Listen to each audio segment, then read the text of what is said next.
Ja si spomínam na základnú školu veľmi krásne. Už v prvej triede pani učiteľka Zuzana Benešová odhalila môj talent a poradila mojim rodičom, aby ma dali na dramatický krúžok. A tým vlastne pani učiteľka spolu s mojimi rodičmi nasmerovali môj život a urobili zo mňa šťastného človeka, pretože toto je práca, ktorú mám veľmi rada, v ktorej sa cítim výborne. Vidím, že prináša aj divákom radosť a na túto pani učiteľku nikdy v živote nezabudnem a mnoho razy som jej to mala aj príležitosť povedať, čo som veľmi šťastná.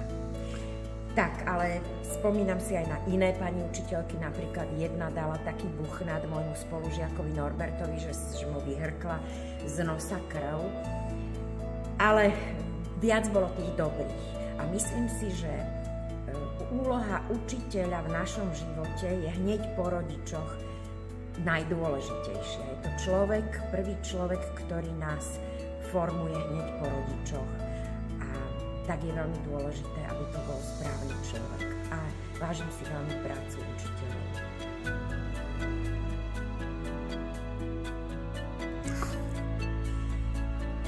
Najradšej som mala tvorivé predmety. Mala som rada hudobnú výchovu, výtvarnú výchovu, pracovné vyučovanie, slovenský jazyk, všetky jazyky. Ja som chodila na nemčinu, ešte aj na ruštinu. Mala som rada slohové práce, nemala som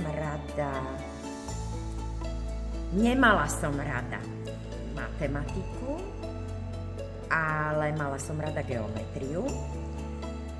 Nemala som príliš rada zemepis a preto som šťastná, že dnes môžeme slobodne cestovať a to, čo sme sa vtedy tak čudne teoreticky učili, teraz môžem zažívať v praxi. A mala som rada celkom dejepis a čo som ešte mala rada? Mala som rada družinu.